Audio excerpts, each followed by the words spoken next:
Hello வணக்கம். இது உங்கள் சிவி ஜோன். எல்லாரும் எப்படி இருக்கீங்க? இப்போ பார்த்தீங்கன்னா லைவில் ஒரு சம்பவம் நடக்குது. அதாவது ஆல்ரெடி பிக் பாஸ் வந்து ஒரு பெரிய ரூல் கொடுத்துருந்தார் இந்த வாரம் ஸ்டார்டிங்லேருந்து. என்னென்னா யாராவது மைக்கு போடலை அப்படின்னா அவங்களுக்கு ஒரு பயங்கரமான டாஸ்க் கொடுப்பார், பனிஷ்மெண்ட் கொடுப்பாருன்னு பார்த்தா அவங்களுக்கு பதில் இன்னொருத்தவங்களுக்கு வந்துட்டு டாஸ்க்கு பனிஷ்மெண்ட் எல்லாம் வரும். ஏன்னா அப்போ தான் எல்லாருமே அலர்ட்டாக இருப்பாங்க. ஒன்றால் நான் வந்து பிரச்சனை மாட்டிப்பேன் அப்படின்றதுக்காக வந்து ஒரு டாஸ்க் கொடுத்துருந்தாரு. அதில் ஆல்ரெடி பார்த்தீங்கன்னா முத்துக்குமரனால் வந்துட்டு அன்ஷிதா மாட்டி, அப்புறமா அன்ஷிதா வந்து முத்துக்குமரன் ஜெஃப்ரியெல்லாம் போட்டு பொழந்திருப்பாங்க. இப்போ வந்து பார்த்தீங்கன்னா ராணுவம் மாட்டிக்கிட்டாப்புல. ஸோ பிக் பாஸ் வந்துட்டு ராணுவ மைக் மாட்டலன்ற விஷயத்த சொன்ன உடனே நம்ம கேப்டன் அருண் என்ன பண்ணுறாரு, சிவகுமாருக்கு வந்து பனிஷ்மெண்ட் கொடுக்குறாரு.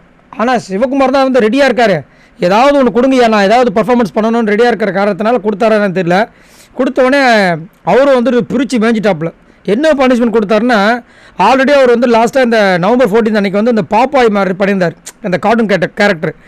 அதே மாதிரி வந்துட்டு நீங்கள் அதே வாய்ஸில் அதே மாடுலேஷனில் நீங்கள் வந்துட்டு ராணுவம் இந்த மாதிரி பண்ணிட்டா இந்த மாதிரி நீங்கள் பண்ணாதீங்க அப்படின்னு சொல்லணும். சூப்பராக பண்ணார். எல்லார்கிட்டையும் வந்துட்டு ராணுவம் இந்த மடப்பையம் பண்ணியிருக்காங்க, அந்த மாதிரி நீங்கள் யாரும் பண்ணாதீங்க, அப்புறம் என்ன மாதிரி பனிஷ்மெண்ட் பண்ணணும்னு சொல்லிட்டு இங்கே சொல்லிவிட்டு அதுக்கப்புறம் கேர்ள்ஸ் டீமுக்கு போயிட்டு அங்கே போய் பாப்பாய் மாதிரியும் அதுக்கப்புறம் அவங்களுடைய லவர் மாதிரியும் வந்து ரெண்டு மாதிரியும் பேசி சூப்பராக அவங்களாம் மெஸ்மரைஸ் ஆகிட்டாங்க.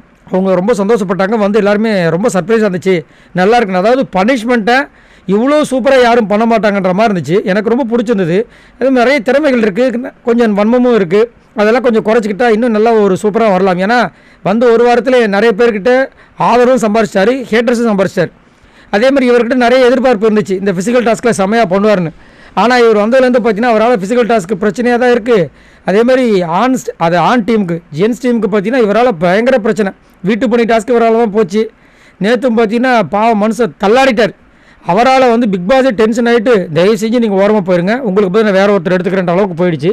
சரி, நீங்கள் சொல்லுங்கள், உங்களுக்கு சிவகுமார் எவ்வளோ பிடிக்கும், சிவகுமாரோட டேலண்ட்டை பற்றி என்ன நினைக்கிறீங்க, அது மட்டும் இல்லாமல் சிவகுமாரோட அந்த கேரக்டரை நீங்கள் எப்படி பார்க்குறீங்க? மறக்காமல் கமெண்ட்ஸ் பண்ணுங்கள். பாய் நண்பர்களே.